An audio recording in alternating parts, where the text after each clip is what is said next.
Hello, Mike Schur. Hi, everybody. Good to see you.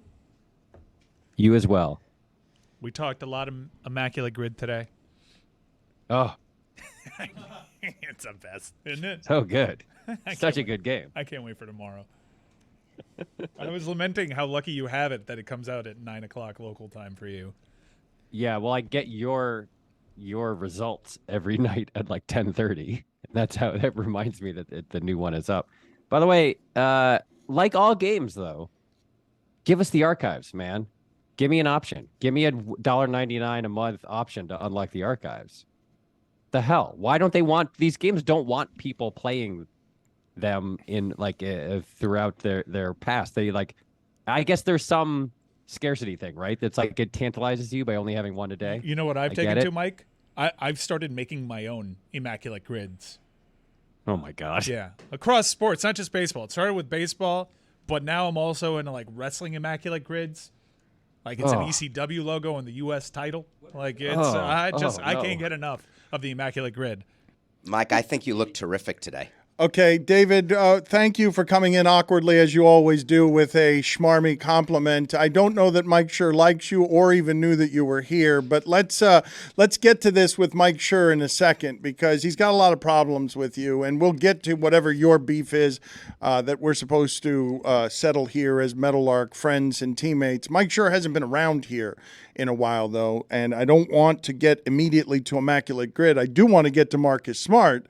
But first, since David Samson is here, Mike, you texted me last week that Samson had said the single dumbest thing you'd ever heard on our show, and I let him get away with it. And I'm just going to say it's because I got stuff going on away from here. And I was distracted, and I shouldn't have let him get away with it. But you want to take up your objection with David Samson now? You want to air the beef, or do you not want to even talk to him?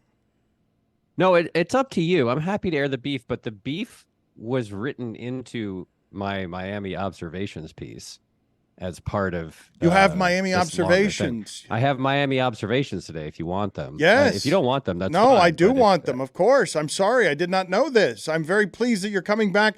I was told you went to Paris to celebrate the Heat losing in the finals. You haven't been around. You've been handling the writer's strike. Yeah. I took my family to Europe because I was so happy that the Heat lost, and we just celebrated throughout Europe. And then I've also got the writer's strike going on still.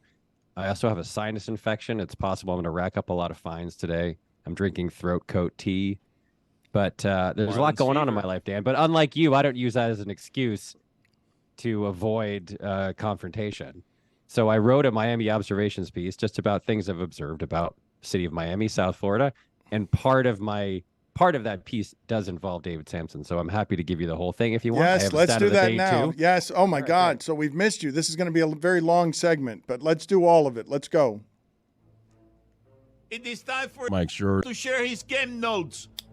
No one in the media will tell you what happened better than my boys. Mike Schur. Miami Observations is brought to you by Indianapolis Colts brand runner-up banners. Has your city come up a bit short recently? Why not raise a few Indianapolis Colts-style runner-up banners in your arena? Check out our new flagship store on Biscayne Boulevard. Dan! He was never thought of as a superstar, but his legendary drive and his flair for the dramatic found a home in Miami. The perfect culture for the perfect player. Simply put, he is him.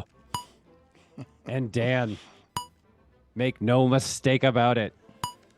Just like that, Luis Arise is back.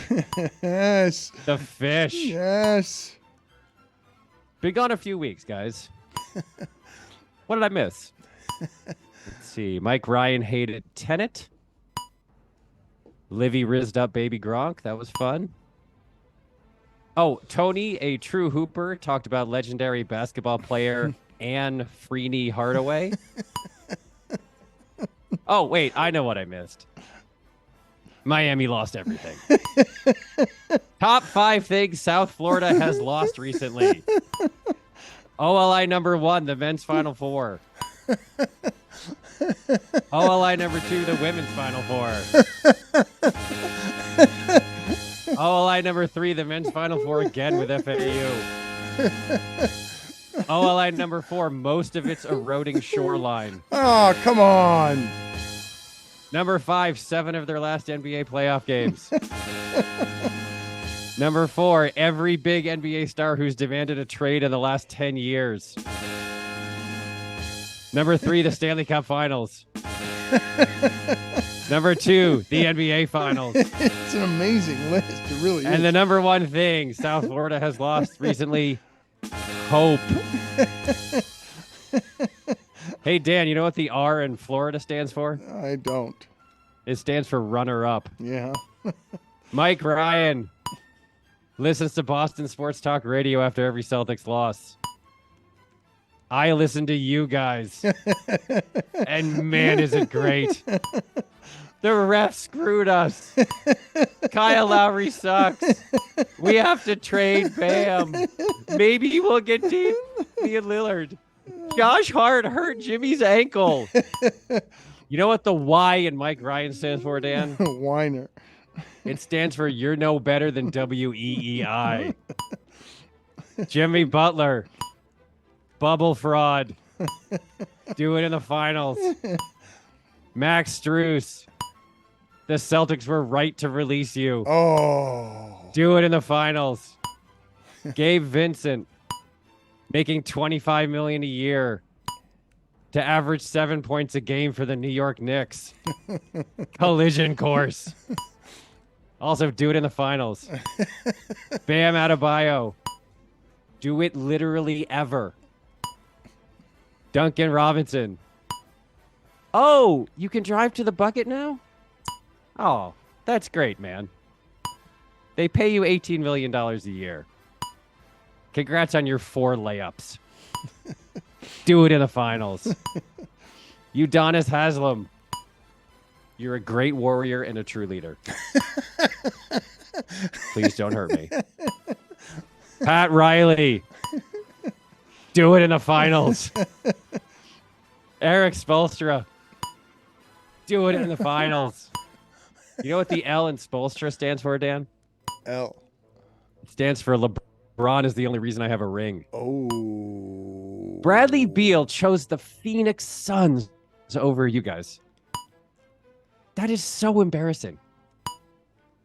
I guess he figured if he was going to flop in the playoffs, he might as well just do it with his friends instead of getting screamed at by Jimmy Butler for not getting back in transition defense during an intra-squad scrimmage in August.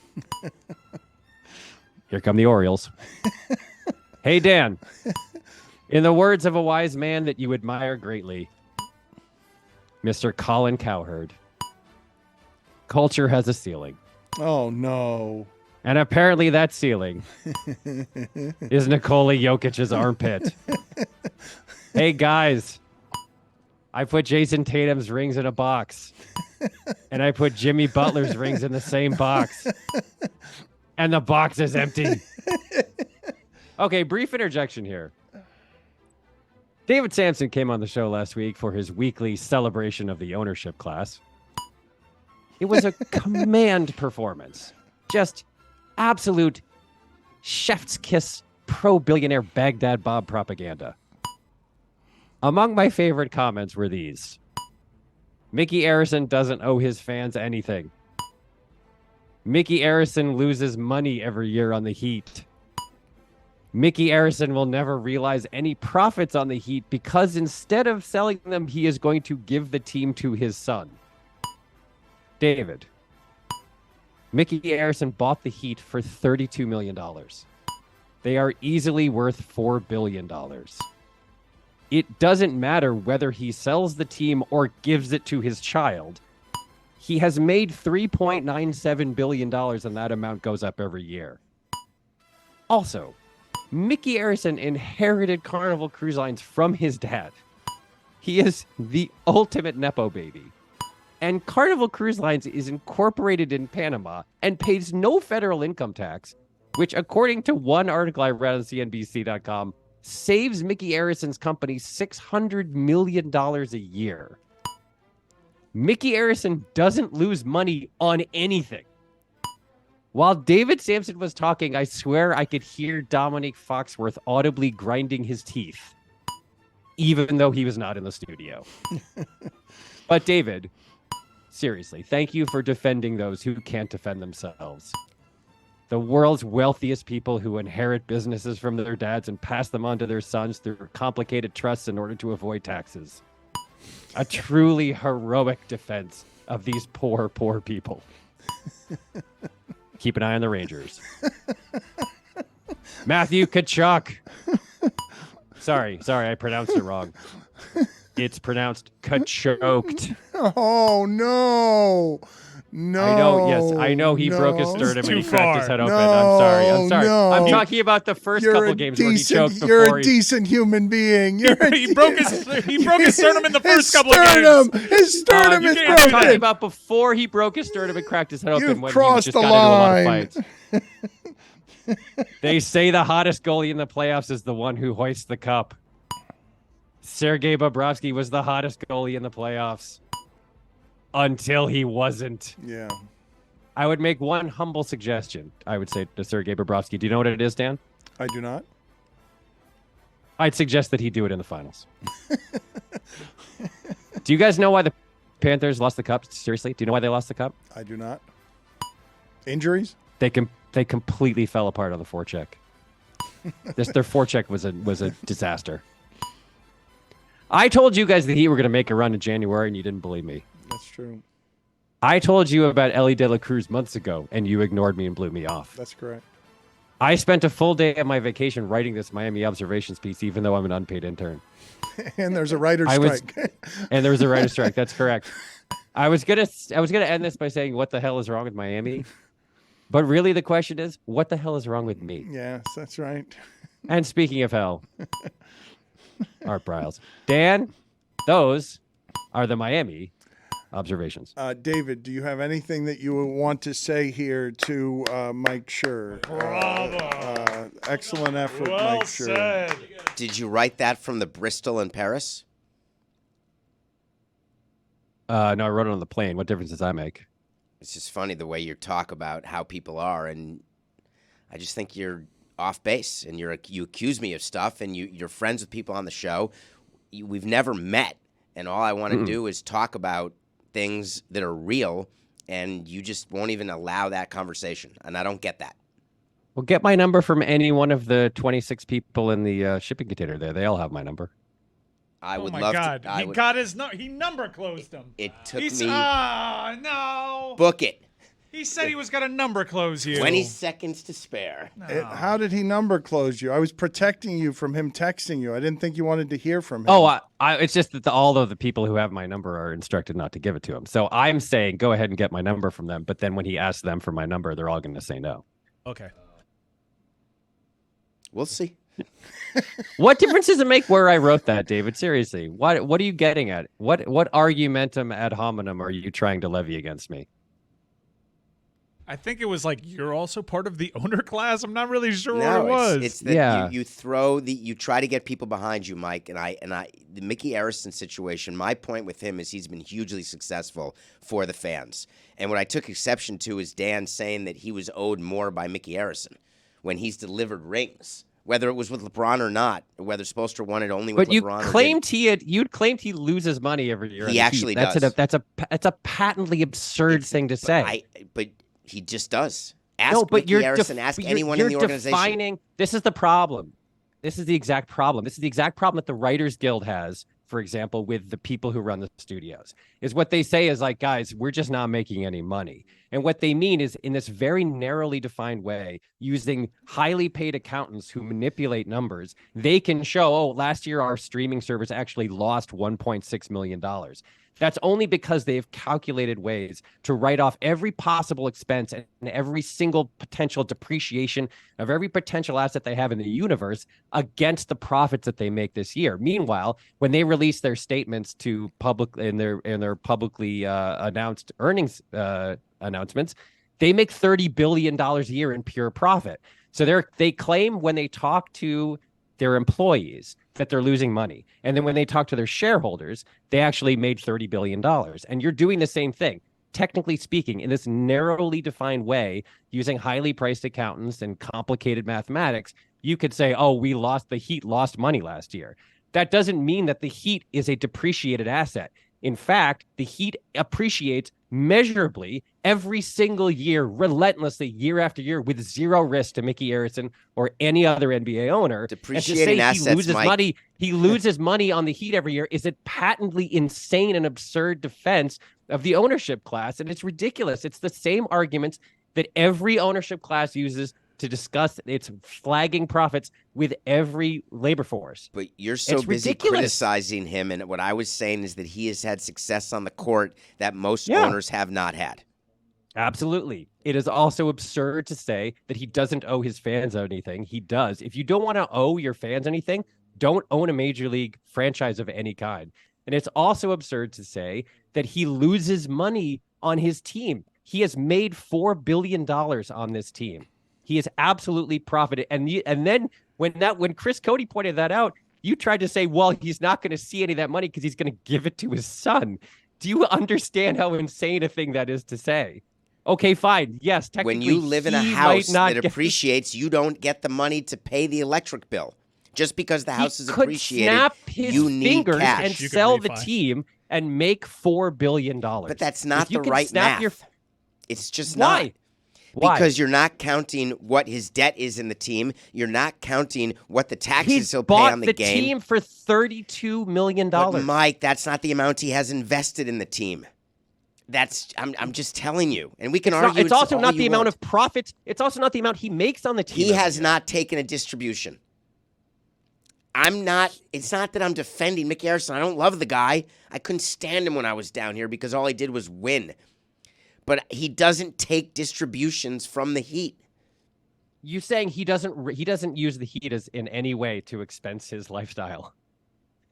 Those are two totally different things. No, they're not. Those are distributions. If you're giving away tickets, that's a distribution. If you're using a private jet owned but licensed by the team in some shell corporation, that's a distribution. That's what rich people do. That's what billionaires do. They figure out ways to cheat the system, avoid paying taxes, and suck all the money out for themselves. And it doesn't even matter. Okay, fine. He doesn't take any distributions. Let's assume that's true.